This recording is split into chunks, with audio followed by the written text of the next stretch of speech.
Hello, hello. Hello. How are you today? I am cool as ice today. Ice. Wow, seems so cool. It's pretty badass. Most students only know about District 1. Can you say about other districts outside of the city center? Well, so actually, Saigon has 19 urban districts, and Tuduk became a separate city a year or two back and absorbed a few of the districts, but a lot of locals still think of Saigon as having these 19 urban districts. District 1, a lot of tourists are most familiar with because it has these big landmarks like Benton Market and 23-9 Park, the hubs for tourist activity. But there are a lot of others. And one of my biggest passions actually is mapping out Saigon from an urbanist's perspective. Let me run through the rest of the districts for you, lightning round style. We got District 2 over to the east, and it's a big district. It has a lot of highways and a lot of really rich neighborhoods where a lot of rich Vietnamese families live, old money. But District 2 is probably best known for Thao Dien, which is the main expat neighborhood of Saigon, and also An Phu, which is another sort of quieter expat neighborhood that does have a few of the biggest shopping centers in Saigon. District 2, though, is mostly highways and rich people. Let's think about it like that.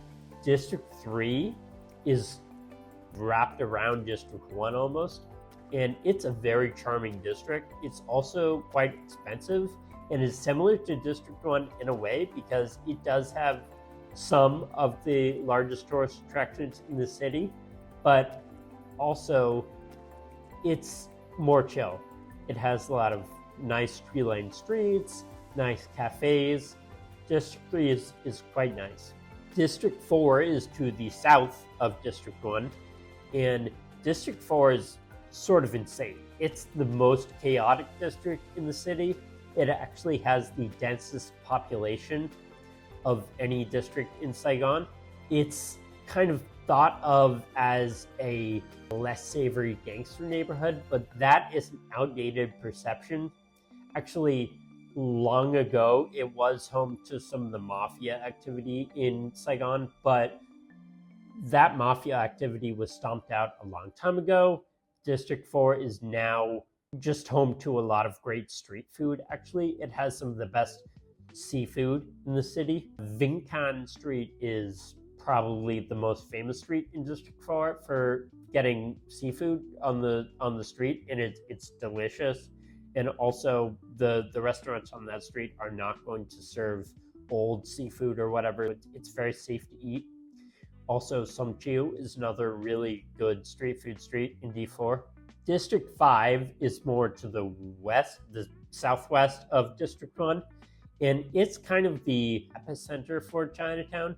It has a lot of the most famous Chinese temples in Saigon, and it's a really cool place for tourists to check out because it has a lot of ancient Chinese culture. District 6 is even southwest of District 5, and like I said, there's some Chinatown that's still accessible in D6, but it's mainly a local district where tourists and even expats don't go very often. There's just not very much to do there. The bus station is there that goes to other cities in Vietnam, but other than that, not too much in D6. Food in this six is cheap, and the living cost is cheaper. It is very affordable, and the food is really good as well. They have some good food streets. District 7 is where Yuki and I live,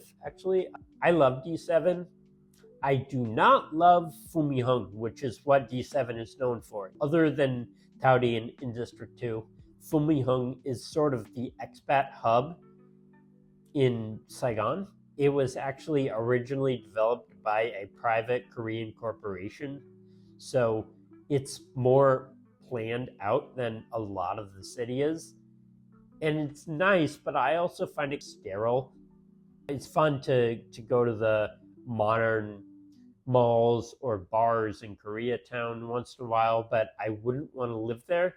A lot of expats do love living there, and I get that, but I really like the parts of D7 that are not Fumihung. It is sort of upscale adjacent without actually losing out on the culture of Saigon. District 8 is another district that doesn't have too much going on in it. And honestly, it's the district that I know the least about. I do know that it's crisscrossed by a few canals, so it's one of the most flood-prone districts, maybe the most flood-prone. And I also know that it has a street called Pham Thai Hien, which at Tet has a really big market that actually we did a video on. And also at Christmas on Pham Thai Hien, there are a lot of nativity scenes because it's a heavily Christian community. So it gets packed at Christmas. We'll also try and do another video on that this year. District 9 is out to the east of District 2, and District 2 also has a lot of highways, but also a lot of local communities. It's kind of similar to District 2, but instead of super rich people, it's regular income people. Also, District 9 is home to Vin Homes, which is one of the largest apartment developments in Saigon that's happened recently. District 9 is way out there. Most people will think of District 9 as like outside of the city. I haven't spent a lot of time there, but what I have spent there, it seems really nice.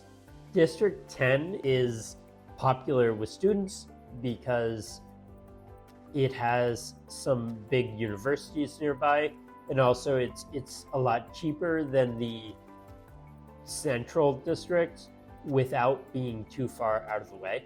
District 11 is actually my very favorite district because I feel like it, even more so than D10, is where the more developed eastern part of the city meets the more culturally authentic, immersive west part of the city. District 11 is pretty small, but I love D11.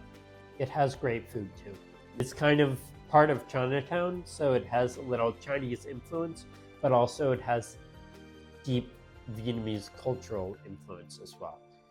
District 12 is to the north of almost everything, and it's another district that people think of almost as outside of the city because it's so far away. It does have a lot of industrial parks, and it has a lot of very cheap housing. Those are the 12 numbered districts of Saigon. Saigon also has 7 urban districts that are known by name instead of number.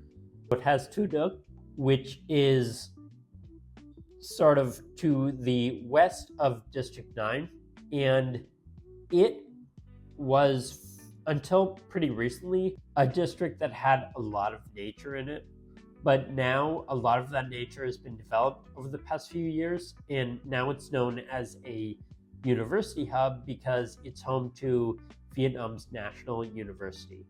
It's also where the metro line ends. It's a district that I feel has a lot more tourism potential in the coming years. Moving down from Tu Duc to the south, we have Binh Thanh district, which is the go between the central district and District 2, the expat epicenter. It's a much more metropolitan district than, I believe, any other district in Saigon, really. It has a few of the most trendy streets that you can go to in Saigon for bars and nightlife. But it also has a big expat contingent, so it has a lot of good international food and this kind of thing. Phu Nguyen district, next to Binh Thanh, is another really densely packed district. It is also partly really metropolitan, but partly more laid back because it's sort of the gateway to the western part of the city. Moving on from that, we have Tam Ben, which is best known for the airport being there. And since the airport is there, it also has a lot of modern development. So it is a pretty modern district, but it's also quite cheap and has a lot of students living there. Govap is another district, insanely cheap. Some of the prices that you can find for rent in Govap are really astounding, even by Saigon standards. It has a lot of students living there and a lot of lower income families as well. It has a lot of most beautiful coffee shop. That's true. That's true. There's a garden cafe in Govap called Yomin Garden Cafe that is maybe my choice for the most beautiful cafe in Saigon. It's so nice. Check it out. It's a very charming district as well. I say low income, but I don't associate low income in Saigon with bad or unappealing. Actually, a lot of these lower income districts I find to be the most charming. And speaking of which, if we move over to the west, we have another district that I think is honestly the most charming in the city, is Tam Phu district. It's one of the newer districts in Saigon. I think it was established in 2003. And I lived in Tam Phu for a long time, and I miss it so much. Every time I go back there, I just see all the controlled chaos there. The markets that are set up on the street, and the unregulated traffic, and the food there is great as well. And these are all things that I sort of miss living in D7. D7 is quite modern and orderly compared to Tam Phu, which is good most of the time. But gosh, I really miss Tam Phu a lot. Aeon Mall in Tam Phu is very famous. That's probably the most developed part of the district. And also they well known as Dum Sen Park. Dum Sen Park. Actually, Dum Sen is in District 11, but it's right next to the border with Tam Phu. Moving over to the west of Tam Phu is Bintan District. So a lot of expats get caught up on that because there is a district called Bintan, there's a district called Tam Ben, and there's also a district called Bintan. And that's not even to mention that the most famous market in the city is Bintan. So that district is another one with a lot of industrial parks. It's very inexpensive. It's a really big district too. So it's sort of the gateway to all the highways that go to the south and the west of Vietnam. You have to go through Bintan district to get to those. That is all 19 districts. Cu Chi is a suburban district. So there's some suburban districts like Cu Chi, Can Tho, Binh Chanh, and these ones are also districts of Saigon, but they're not urban districts, and even locals oftentimes don't know anything about those districts. I love the urban geography of Saigon. Is one of my favorite topics. I could talk about it for days. Thank you